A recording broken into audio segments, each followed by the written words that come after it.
Hi guys, என் தலைமை STR மாதிரியே weight loss பண்ணுறேன் ஜேர்னலில் இன்றைக்கி 23ஆவது நாள் காலங்காத்தாலே எந்திரிச்சு வீடியோ எடுக்கிறதுக்காக வந்து பார்த்தீங்கன்னா பெட்ஷீட்லாம் மடித்து வச்சுட்டு பார்த்தா கரண்ட் உடனே போயிடுச்சு. காலங்காத்தாலேயே எங்கள் ஊரில் இப்படி தான் கைஸ், எப்போ கரண்ட் போகும் எப்படி கரண்ட் போகுதுன்னு யாருக்குமே தெரியாது.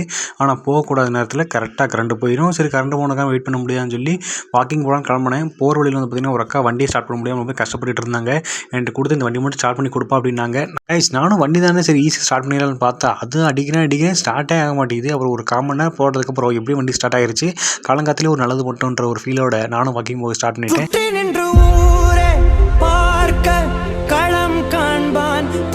அப்புறம் கைஸ் வாக்கிங் போயிட்டு வந்து எக்ஸசைஸ்லாம் முடிச்சுட்டு நான் வந்து இப்போ ஒரு கணக்கு வச்சிருக்கேன் கைஸ். ஃபஸ்ட்டில் வந்து பார்த்தீங்கன்னா வாரத்துக்கு ஒரு வாட்டி கண்டிப்பாக கரெக்டாக சாப்பிடுவோம். இப்போ வந்து பார்த்தீங்கன்னா 2 வாரத்துக்கு ஒரு வாட்டி மட்டும் நம்ம சிக்கன் சாப்பிடுவோன்ற ஒரு முடிவு எடுத்து 2 வாரம் கழிச்சு இன்றைக்கி தான் கைஸ் கறி எடுத்து சாப்பிட போகிறோம். நாங்கள் எப்போ கறி வாங்கினாலுமே நம்ம அண்ணன் கடையில் தான் கைஸ் வாங்குவோம். சிக்கனாக இருக்கட்டும் மட்டனாக இருக்கட்டும் எல்லாமே நம்ம அண்ணன் கடையில் தரமாக இருக்கும். அந்த அண்ணனும் நான் எப்போ கறி வாங்க போனோம் நம்ம கடையை எடுத்து வீடியோ போடுவோம்னு சொல்லிட்டே இருப்பார். நான் சில சமயம் மறந்துடுவேன். தாட்டி உங்களுக்காக கண்டிப்பாக போடுறேன்னு சொல்லிட்டு அந்த எக்ஸ்ட்ரா 2 பீஸ் வாங்கிட்டு வந்துட்டேன் கைஸ். வீட்டுக்கு வந்துட்டு சரி கறி சமையல் வரைக்கும் சும்மா இருக்க முடியாது சொல்லி முட்டையை போட்டு வேக வச்சு நான் சாப்பிட்டுட்டு இருந்தேன். சாப்பிட்டதுக்கப்புறம் என் ஃப்ரெண்டு கால் பண்ணா வாடா போஸ்ட் ஆஃபீஸ் வரைக்கும் போகலான்னு சொல்லி போஸ்ட் ஆஃபீஸ்லேயே பணம் எடுக்கிறோமா. போஸ்ட் ஆஃபீஸில் பணம் எடுக்கலான்னு போனால் எங்களுக்கு முன்னாடி வந்து ஏகப்பட்ட கூட்டம் அங்கே உட்காந்துருந்தாங்க.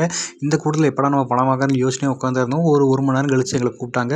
1 மணி நேரம் கழிச்சு படத்தை வாங்கிட்டு வீட்டுக்கு வந்தால் வீட்டில் கறி சமைச்சிருந்தாங்க. நானும் என் மாப்பிளையும் உட்காந்து ஒரு பிடி பிடிச்சாச்சு. அவள் லெக் பீஸ் எடுத்து வாயில் வைக்கிறான். மொத்தமாக அவன் சாப்பிடணும்னு நினைக்காதீங்க. அவனால் ஒரு துண்டுக்கு மேலே சாப்பிட முடியாது. சும்மா ஒரு பேருக்குன்னு வாங்கி வாயில் வைக்காது. அப்புறம் இந்த மழைக்காலம் மட்டும் வந்துடக்கூடாது. இந்த பூச்சிங்கெல்லாம் எங்கே இருந்தால் வருமோன்னு தெரில. இதுதான் இந்த பேட்டை பாயறதுக்கான நேரம் அப்படின்ற மாதிரி பூச்சிங்கெல்லாம் வண்டியில் போகும்போது சும்மா இருக்காது கைஸ். கண்ணை வந்து அடிக்குதுங்க, சட்டைகளை பூந்துருதுங்க.